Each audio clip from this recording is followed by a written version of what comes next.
چلتے چلتے کسی گھر سے آپ کو نوحے کی آواز آئی تو آپ نے کہا کہ کسی شیعہ کا گھر ہے. گاڑی سے آواز آئی, آپ نے کہا کسی شیعہ کی گاڑی ہے. تو جب لوہے کی بنی ہوئی گاڑی شیعہ ہو سکتی ہے, گارے اور پتھر کا بنا ہوا مکان شیعہ ہو سکتا ہے, تو وہ جو چلتے پھرتے انسان ہیں جو علی کی ولایت کا ہر وقت تم بھرتے ہیں, ان کا مقام کیا ہوگا جانتی ہیں؟ اس کا مقام کیا ہوگا؟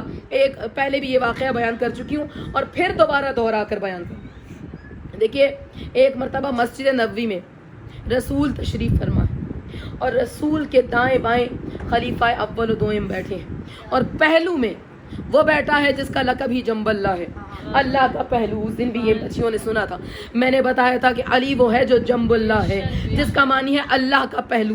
تو مجھے ایمان سے بتائیے کہ جو وجود نہیں رکھتا, جو وجود نہیں رکھتا وہ پہلو کیسے رکھے گا؟ پہلو کا مطلب یہ, اب جیسے محاورتاً میں کہہ دوں کہ یہ میرے پہلو میں بیٹھے ہیں, پہلو کا مطلب ہے کہ جو قریب ترین مقام پہ بیٹھا ہو اسے آپ کہیں گے کہ وہ پہلو میں بیٹھا ہے. اور علی ہے جنب اللہ, اس کا مطلب یہ ہے کہ وہ قریب ترین مقام, جو بارگاہ الہی کا قریب ترین مقام ہے, وہ مقام ہے جو علی کی مقام ہے, علی کا جائے مقام ہے. اس لیے کیونکہ اب دلیل کے لیے اب کوئی سننے کے بعد آپ مجھے کہیں کہ بھئی قریب ترین مقام, قریب ترین تو وہی مقام ہے کہ جس مقام کے قریب ترین آ کر بھی جبرائیل جیسا کہے کہ یا رسول اللہ اگر میں اس سے آگے بڑھا تو میرے پر جل جائیں گے. سمجھ رہے؟ اللہ کے قریب ترین مقام وہ ہے جس کے بھی قریب آنے پر جبرائیل جیسا جو مقرب الہی ہے, جو افضل ترین ہے, وہ یہ کہے کہ یا رسول اللہ اس سے بڑا تو پر جل جائیں گے. تو اب دیکھیے وہاں پر رکنے کے بعد بھی کتنی ہی منزلیں رسول نے طے کی ہیں, تب جا کے اللہ تک رسائی ہوگی.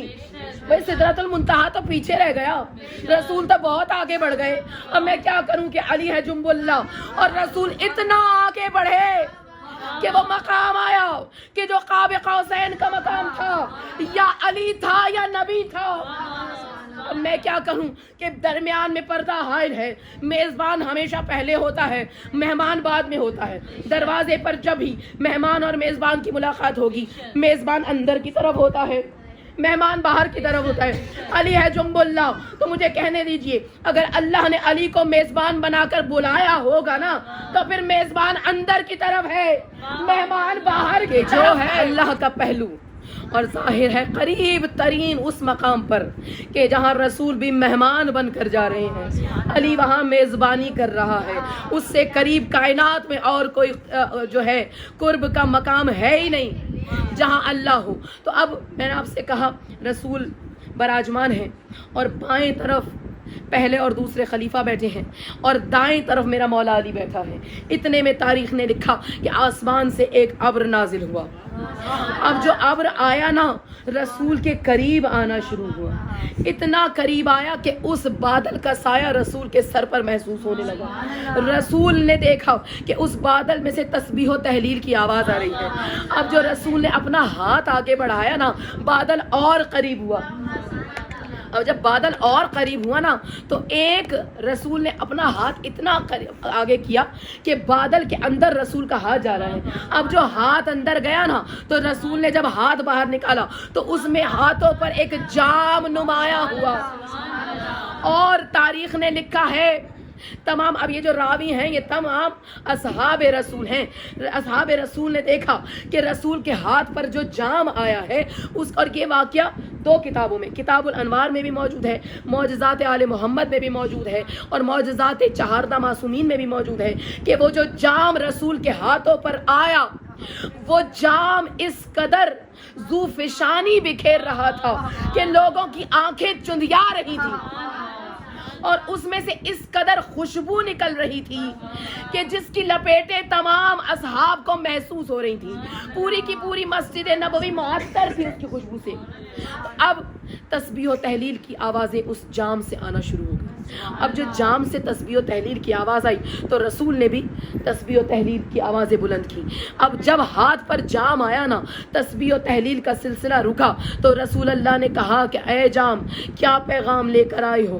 تو کہا کہ یا رسول اللہ بعد ہدیہ درود و سلام پروردگار عالم نے کہا ہے کہ اس جام کو محمد کے ہاتھوں پر آنے کے بعد جب محمد کے ہاتھوں پر تو زیارت کر چکے تو پھر محمد سے کہنا, میرے حبیب سے کہنا کہ اس جام کو علی کے ہاتھوں میں دے دیں. رسول نے اپنا ہاتھ آگے بڑھایا اور وہ جام اٹھا کر علی کے ہاتھوں میں رکھا. میرے مولائے کائنات نے جیسے ہی ہاتھ میں جام لیا وہ مزید بلند آواز میں تسبیح و تحلیل کرنے لگا. اس کی ذو فشانی اور بڑھ گئی اور اس میں سے خوشبوؤں کی لپیٹیں چاروں طرف جانے لگی. اس کے بعد جب تسبیح و تحلیل کا سلسلہ رکا, جام سے آواز آئی یا علی, اللہ کے حکم سے اب یہ جام جناب سیدہ کے پاس لے جائیے. رسول خدا نے کہا جاؤ علی, جا کر گھر تک اسے لے جاؤ. وہاں پر حسنین اور کہا اس جام نے کہ سیدہ جب زیارت کر چکے تو اس کے بعد یہی جام حسن اور حسین کو دے دیا جائے. علی گھر لے کر آئے. جیسے ہی سیدہ کے ہاتھوں پر وہ منور جام آیا, سیدہ کے چہرے کی ذوفشانی نے اس جام کو اور زیادہ چمکدار و نورانی بنا دیا. تسبیح و تحلیل کے بعد وہ جام حسن نے حسین کو دیا, یہاں تک کہ حسین نے درود و سلام کے سلسلے کے بعد میرے مولا نے واپس اس جام کو لیا اور لے کر مسجد نبوی کے صحن میں آ گئے جہاں رسول منتظر تھے. کہا یا رسول اللہ یہ جام میں واپس لے آیا ہوں. اب جو جام آیا نا, کسی منافق نے پہلو میں سے کہا یا رسول اللہ یہ کیا بات ہوئی, جب بھی کوئی تحفہ آتا ہے تو آپ علی کو دے دیتے ہیں یا فاطمہ اور حسن اور حسین کو دے دیتے ہیں. رسول کو اتنا جلال آیا کہ رسول نے کہا کہ اے گستاخ, تیری گستاخیاں حد سے تجاوز کر رہی ہیں. کیا تو نے اس کے کلام کو خود اپنے کانوں سے, یعنی وہ اتنی بآواز بلند کلام کر رہا تھا کہ تمام اصحاب رسول نے آوازیں زیادہ بڑھ گئی ہیں. کیا تو نے اپنے کانوں سے نہیں سنا کہ یہ جام یا محمد کے لیے آیا ہے یا علی و فاطمہ حسن و حسین کے لیے آیا ہے؟ کہا اچھا یا رسول اللہ اتنی اجازت تو دیجیے کہ میں اس کے قریب آ کر اس کی خوشبو سونگھ سکوں. کہا اگر تو نے آج اس کے قریب آنے کی کوشش کی تو یہ حکم الہی کی خلاف ورزی ہوگی. جب اس نے اصرار کیا نا, اچھا یا رسول اللہ اتنی اجازت تو دے دیجئے کہ میں اس جام کو چھو سکوں, تو جلال رسالت نے اظہار کیا کہ اگر آج تو نے اس جام کو چھو لیا تو میں سمجھوں گا کہ میں رسول برحق نہیں ہوں. کتنی بڑی بات, کتنا بڑا رسول کا یہ جلال کا عالم ہوگا کہ رحمت للعالمین کہہ رہے ہیں کہ میں رسول پر حق ہی نہیں ہوں گا کہ اگر تیرا ہاتھ اس تک آ گیا. ادھر اس نے گستاخی کرتے ہوئے اپنا ہاتھ جام کی طرف بڑھایا نہیں کہ وہ جام دوبارہ سے بلند ہوا. اب جب جام بلند ہوا نا, جام سے آواز آئی یا رسول اللہ اپنے زائر کے ساتھ بھی کوئی ایسا سلوک کرتا ہے. تو اب کہا یا علی آگے ہاتھ بڑھائیے. اب جو میرے مولا نے ہاتھ بڑھایا نا, وہ جام دوبارہ سے علی کے ہاتھوں پر آیا. بھئی یہاں تک معجزہ ہوتا تو بات شاید دشمنان اہل بیت کو سمجھ آ جاتی, لیکن میں کیا کروں کہ رسول نے کہا اے جام بتا تو کون سا پیغام خدا کا لے کر آیا ہے. کہا یا رسول اللہ نے یہ پیغام دیا ہے کہ اے حبیب خدا تمام مسلمانوں سے کہہ دیجئے کہ جب بھی جہاں بھی جس وقت بھی علی کے شیعہ اس دنیا سے جائیں گے اس وقت علی ان کی ملاقات کو آئیں گے. ارے علی تو ہر ایک کی ملاقات کو آتا ہے. مومنین اور منافقین میں فرق اتنا ہے, مومن پہچان جائے گا مگر منافق کو سمجھ ہی نہ آئے گا. پیغام پروردگار عالم ہے کہ علی سے کہہ دیجیے کہ جب بھی موت کی تکلیف بڑی مشکل ہوتی ہے اور جب بھی جہاں بھی علی کا کوئی شیعہ اس دنیا سے جائے گا تو وہ آنکھوں سے دیدار کرے گا, کیونکہ آپ کو معلوم ہے نا سب سے آخر سے انسان کی آنکھوں سے جان نکلتی ہے, آنکھوں سے سب سے آخر, تاکہ اپنی عبرت کو وہ اپنی آنکھوں سے دیکھے. اپنے ہی بدن کو نشان عبرت بنتا ہوا خود اپنی آنکھوں سے مشاہدہ کرے. اس لیے سب سے آخر میں آنکھوں سے، سب سے پہلے پیروں سے.